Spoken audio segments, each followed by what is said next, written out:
پاکستان کی سب سے بڑی عدالت کے سب سے بڑے منصف یعنی کہ چیف جسٹس پاکستان قاضی فائد عیسیٰ پر اعتماد ہے؟ میں کچھ کہہ نہیں سکتا، لیکن اس وقت جو ان کا کردار رہا ہے جنوری آنورڈ وہ کوئی قابل تعریف نہیں۔ پاکستان تحریک انصاف کا پاکستان کی سب سے بڑی عدالت کے سب سے بڑے جج، یہ میرا اسپیسیفک صرف ان سے متعلق سوال ہے، فائد عیسیٰ صاحب سے متعلق، آپ کو اعتماد ہے ان پر، آپ کی پارٹی کو؟ نہیں، ہماری پارٹی کا ان میں بالکل اعتماد نہیں ہے۔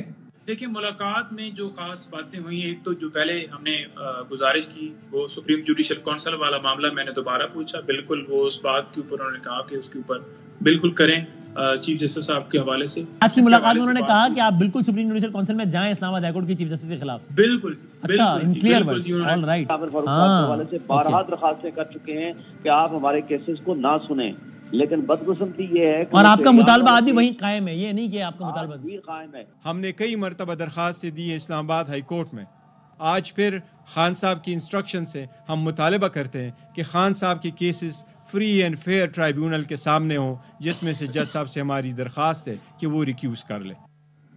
بابر صاحب، سر آپ کو میری اب آواز آ رہی ہے؟ اب ڈسکنیکٹ ہو گیا تھا کال۔ جی مجھے آ رہی ہے سر ہاں، اب بتائیے گا، وہی میں نے آپ سے سوال کیا تھا اور ہم نے اس دوران کچھ شارٹ بھی دکھا دیے، تو ہم نے خیال کیا ہے کچھ، ورنہ ظاہر ہے کچھ اس سے زیادہ سخت نوعیت کی بھی ہے کہ جس میں کسی کو ٹاؤٹ، کسی کو اس کا آدمی، کسی کے بارے میں ایک آ گیا کہ یہ تو فلاں کے اشارے کے بغیر کام ہی نہیں کرتا۔ تو یہ بتائیے گا کہ پی ٹی آئی کے مخالفین یہ کہتے ہیں کہ جناب یہ اس پر کیا اس کی کوئی حساسیت نہیں ہے، اس نوعیت کے الزامات کی؟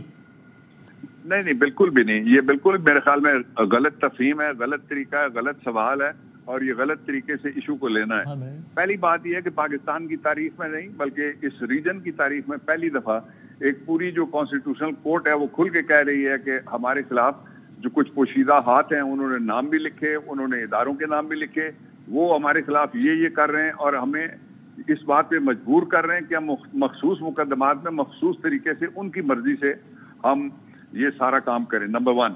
اس کے بعد بلوچستان ہائی کورٹ نے لکھ کے یہی دیا، پھر پشاور ہائی کورٹ کے ججز نے لکھ کے دیا، پھر جو کراچی کے ہائی کورٹ کے سندھ ہائی کورٹ کے ججز نے انہوں نے بھی وہاں سے بھی یہ بات آئی، پھر پنجاب کے ایک سیشن جج نے یہ لکھ کے دیا، اور پھر پنجاب کے چیف جسٹس نے یہ ساری بات کہی۔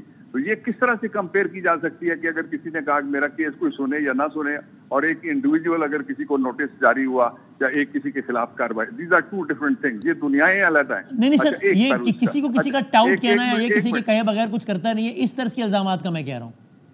نہیں دیکھیے، میں تو اس کو ایشو نہیں سمجھتا نا کہ الزامات سیاسی پارٹیوں نے لگائے، اس طرح سے اس کو مت لیں، یہ ایک بہت سنجیدہ معاملہ ہے۔ پاکستان بار کونسل، جو اسلام آباد کی بار کونسل، پورے پاکستان کے لوگوں کا یہ کنسرن ہے اور سارے وکلا کا یہ کنسرن ہے کہ ہم تیاری کر کے جاتے ہیں، پتہ لگتا ہے پچھلے دروازے سے کہ آ کے بیٹھا ہوا ہے جو کہتا ہے کہ کیس اس طرح سے نہ سنا جائے جس طرح عدالت سننا چاہتی ہے، میرے طریقے سے کیس سنا جائے۔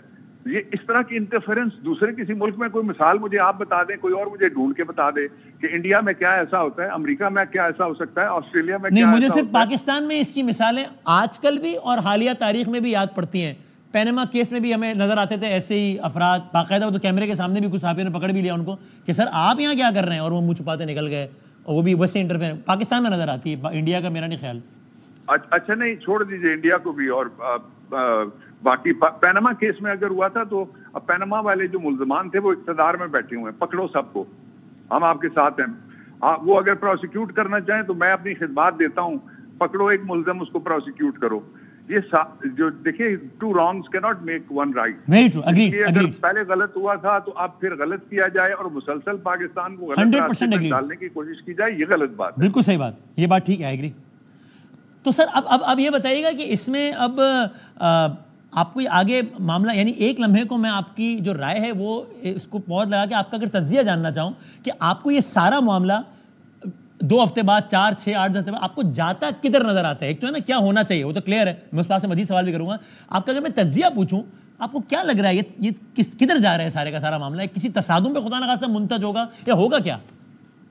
میرے خیال میں یہ تصادم کا خاتمہ ہوگا۔ وہ تصادم جو یک طرفہ تھا اور اس میں ایک سائڈ کے پاس پاور تھی، ایک سائڈ کے پاس مسل تھا، وہ اب پاور اور مسل جو ہے وہ کمزور پڑ گئے، اور اس کے نتیجے میں جو انڈیویجول ججز بھی ہیں اور اجتماعی طور پہ بھی، جو خاص طور پہ میں مذمت بھی کرنا چاہوں گا اسلام آباد ہائی کورٹ کے ججز کے حوالے سے جو کچھ کیا جا رہا ہے، تو یہ جو انڈیویجول ججز بھی اور اجتماعی طور پہ بھی ججز جو ہیں وہ کھڑے ہو گئے ہیں۔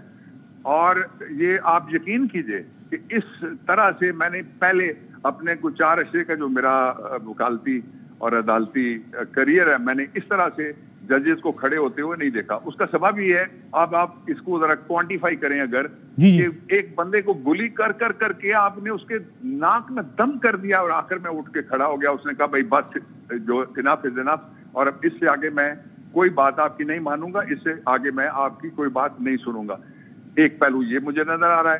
دوسرا پہلو یہ ہے کہ اس کانفلکٹ کو سیٹل کرنے کے لیے کسی سڑک پہ جانے کی ضرورت کوئی نہیں ہے. عدالتیں اپنا رول پلے کریں، اور مجھے پوری امید ہے کہ اسلام آباد ہائی کورٹ جو کچھ ہوا ہے یا جو کچھ ہو رہا ہے، جس طرح انہوں نے کھل کے یہ کھڑے ہوئے ہیں، پورے پاکستان نے کھلا ان کے ساتھ کھڑے ہیں، میں ان کے ساتھ کھڑا ہوں، سارے ان کے ساتھ کھڑے ہیں.